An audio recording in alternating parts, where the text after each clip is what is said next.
नमस्ते, मेरा नाम विजय है। मेरा आपके इस सेकंड ब्लॉग में स्वागत है। तो मैं आपको बताने वाली थी कि मुझे कितना टाइम हो गया बेड रेस्ट करते हुए और मुझे क्या बीमारी है, क्या दिक्कत हो रही है और मुझे कितना और बेड रेस्ट करना है। तो मैं आपको बताने वाली थी कि मेरे को स्पाइन टीबी है और ये दिक्कत स्पाइन में होती है। ये बोन टीबी होती है जिससे लोगों को बैठने में, उठने में, झुकने में दिक्कत होती है।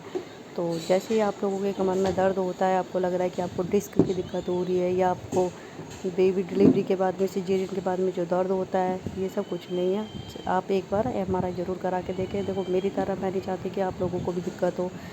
और मेरी थोड़ी सी लापरवाही का ये है कि मैंने एमआरआई नहीं कराया था। मेरी कंटिन्यू दवाइयाँ चल रही थी लेकिन मुझे कहीं से भी आराम नहीं मिल रहा था।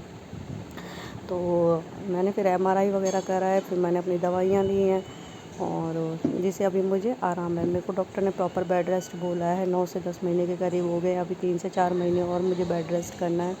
और वही है, क्योंकि मुझे धीरे धीरे झुकने में, बैठने में, और मैं खुद तो खड़े होती थी या कुछ भी कोई काम वजन वाला करती थी तो मुझे बहुत ज़्यादा दिक्कत होती थी। अब मुझे इसमें आराम है, मुझे अब दर्द नहीं होता है, मुझे दिक्कत नहीं होती है इतनी। और ये वो स्पाइन टीबी है, ये इस बहुत कम लोगों को होती है। ये ज़्यादातर क्या होता है, कैल्शियम वगैरह की कमी की वजह से भी होता है। और ये है थोड़ा सा, ये मेरी बेटी है। और हाँ, तो मैं आपको बताने वाली थी स्पाइन टीबी के बारे में। बहुत कम लोगों को नॉलेज होती है। वो थोड़ी लापरवाही वगैरह दिखाते थे कि सोचते कि भाई ऐसा कुछ नहीं है, लेकिन दिक्कत तो होती है। और ये मुझे हो गया, मेरे को मेरी ये बेटी हुई थी उसके 1-1.5 साल बाद से स्टार्ट हो गया था। तो मुझे लगा था शायद सिजेरियन का दर्द होता है, पर सिजेरियन का दर्द नहीं होता है। हाँ, तो ये बीमारी क्या है कि एक बैक्टीरिया होता है जिसके जो वीकनेस वगैरह होती है, जैसे बॉडी के अंदर वीक कमी हो जाती है, कैल्शियम की वजह से भी होता है।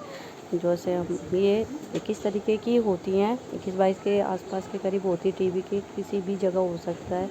तो इस चीज़ की बिल्कुल भी लापरवाही ना करें, अपने टेस्ट टाइम टू टाइम कराएं। और ये एक बैक्टीरिया होता है जो कहीं भी रुक सकता है और अचानक से आ जाता है। ये कोई जेनेटिक चीज़ नहीं होती है या किसी के फैलने से होती है, वो चीज़ नहीं होती है। जो लंग्स वाली होती है वो एक दूसरे के फैलने से होती है।